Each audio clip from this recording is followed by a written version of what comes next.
नमस्कार सांग माने जय जगन्नाथ। आज आसतु जानिबा आम जीवनर कटु पिता सत्य कथा। क्षमा करिवे सांग माने आपन को यही कथा पिता लगी पारे किंतु सत्य कथा। जदि आपण ए कथा को दिमाग बदल दिल शुणिबे ताले आपणक दाम्पत्य जीवन रे खुशी निहाती भावरे आसीबो। आशा करछि आपण माने ए कथा केही देह को नेबे नाही। भगवान पाखे एतिकी प्रार्थना कि आपणक दाम्पत्य जीवन सुखमय कटु। आपण निज पत्नी को जेते भल पाइबे सेतिकी ही धन संपत्ति आपण पाखक आसीब।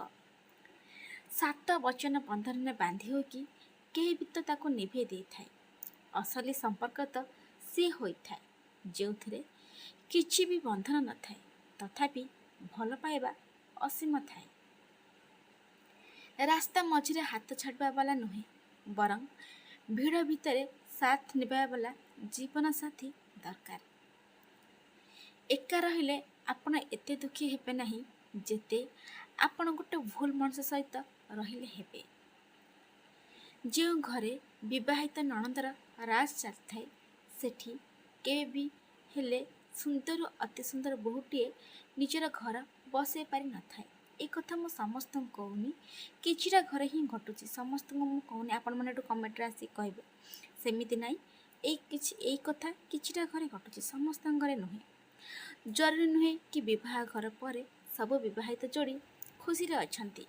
बहुत लोक निजर विवाहित जीवन एथिपाई निभे थांती जदि आमर विवाहित जीवन भांगी जाए ताल बहुत बदनाम हेब एवं आमे जदि अलग हो जाऊ ताहले आम छुआर भविष्य कौन हेब। यही कथा भाविकी ही जेते कष्ट हेले मध्य से तांका विवाहित जीवन को अतिबाहित करथांती। गोटे महिला निजर सब टेंशन भूली जाए थाए जेते बेले तार निजर स्वामी ताको टिके कोल नेकी कहि दै थाए कि मु अछि ना तुम सहित। सरल मन को अधिक प्रतारणा करथांती एवं से जे प्रतारणा करथांती जो जे से निजर सरलपण को न छाड़ी।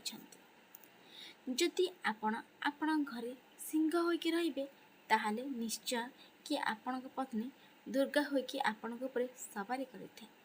किंतु जदि आपण आपण घरे नारायण होइके रुहंती ताल निश्चय कि आपण पत्नी लक्ष्मी होइके आपण साथी रहिबे। सेई झीर घर भी जले जाई थाए जो सासु अन्य झीर जीवन रे निया लगे दे थाए। केते दुखी होई थाए ना से महिला जेते बड़े भगवान को प्रार्थना करि थाए कि हे प्रभु मते झियो दियंतु नहीं कि आर जन्म रे मते झियो करंतु नहीं। पत्नीकर सबुठारु प्रभावशाली क्रीम हेउची तांको निज पत्नी ही होई थांती। जदि पति दुखी थांती लक्ष्य श्रृंगार होला परे भी पत्नीर चेहरा फिका लगी थाए। यह जरूरी नुहे कि जंत्रणा औषध सेवन कले ही भल हो जाए थाए। जदि जीवन साथीटे भल मिल जाए तो जीवन सबु जंत्रणा बिना औषध रे ठीक हो जाए थाए। प्रेम कौन अटे पिला बेले मुक्त मिली थाए जवानी समय कमेवा को पड़ी थाए एवं बुढ़ापा समय मागिबा को पड़ी थाए। जो मनीष पत्नी को परखी थाए तार सब कथा पति को ही भूल लगी थाए किंतु जे पत्नी को बुझी थाए तार सब कथा पति को ठीक लगी थाए।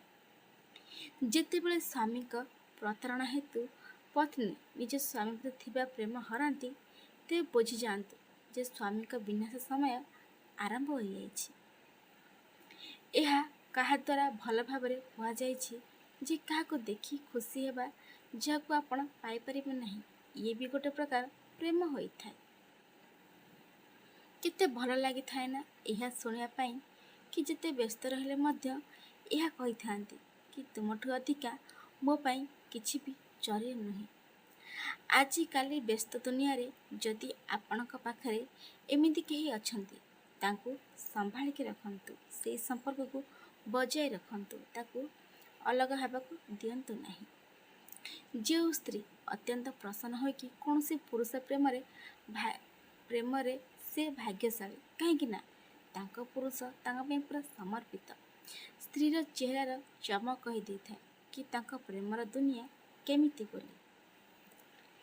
बेले बेले लगी थाए कि आमर किछि अभ्यास ନିଜ ସମୟରେ ବଦଳାଇ ଦେବା କଥା। ଯେମିତି ଲୋକଙ୍କ ଉପରେ ବହୁତ ଶୀଘ୍ର ବିଶ୍ୱାସ କରିଦେବା, ସମସ୍ତଙ୍କୁ ନିଜର ମାନି ନେବା, ସମସ୍ତଙ୍କଠୁ ଆଶା ରଖିବା ଏବଂ ସମସ୍ତଙ୍କ ପାଇଁ ସବୁ ସମୟରେ ରେଡ଼ି ହୋଇକି ରହିବା।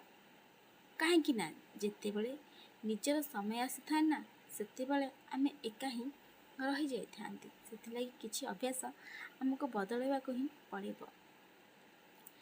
ଜଣେ ପୁରୁଷର ପ୍ରିୟ ମହିଳା ସର୍ବଦା ସିଏ ଟିକିଏ ମୁହଁରେ ଫୁଲେଇବାଲା ହୋଇଥାନ୍ତି। ପତ୍ନୀ ନିଜ ମା ଠାରୁ ବଡ଼ ନୁହେଁ, କିନ୍ତୁ ସେ ବି ଆପଣଙ୍କ ଛୁଆର ମା ହୋଇଥାଏ। ଏହାଠାରୁ କିଛି କମ୍ ନାହିଁ। ସମସ୍ତଙ୍କର ନିଜର ସ୍ଥାନ ଅଛି। ଗୋଟିଏ ମହିଳାକୁ ସେ ବ୍ୟକ୍ତି ଖୁସି ରଖିପାରିଥାଏ ଯିଏ ତାଙ୍କ ଜନ୍ମଦିନ ତ ମନେ ରଖିଥାନ୍ତି, କିନ୍ତୁ ତାଙ୍କ ବୟସ ଭୁଲି ଯାଇଥାନ୍ତି। କେତେକ ଦୁର୍ଘଟଣା ଜଣେ ବ୍ୟକ୍ତିଙ୍କୁ ଏତେ ଚୁପ୍ କରିଦିଏ ଯେ ସେ ଗୁରୁତ୍ୱପୂର୍ଣ୍ଣ କଥା କହିବା ଭଳି ଅନୁଭବ ଜମା ବି କରନ୍ତି ନାହିଁ।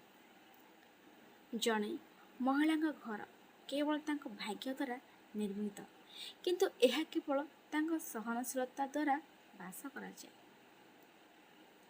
ଦୁଃଖିତ ସେଇ ମହିଳା ହୋଇଥାନ୍ତି ଯିଏ କେବଳ ଏହା ଭାବିକି ଶାଶୁଘରର ସବୁ ଅପରାଧ ସହିଥାନ୍ତି କି ଏବେ ମୋ ବାପ ଘରେ ମୋ ବାପା ମାଆଙ୍କର ନୁହେଁ, ମୋ ଭାଇ ଭାଉଜଙ୍କର ରାଜତ୍ୱ ଚାଲୁଛି, ସେଥିଲାଗି ସେ ଚୁପ୍ ହେଇକି ରହିଯାଇଥାନ୍ତି।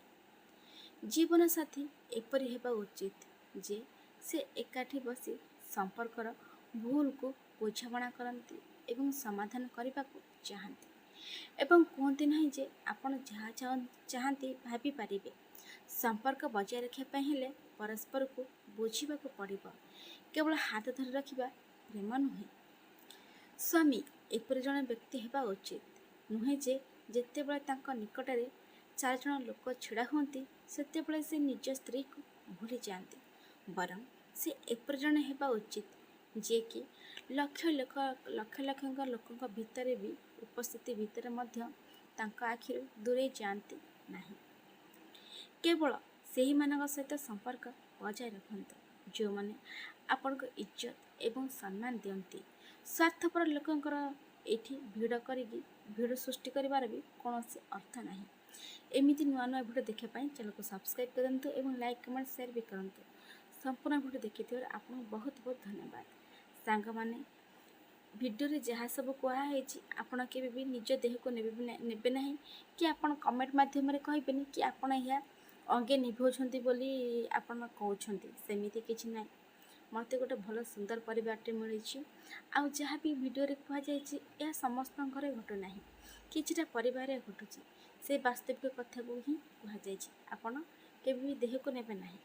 ଆଜି ପାଇଁ ସାଙ୍ଗମାନେ, ଜୟ ଜଗନ୍ନାଥ।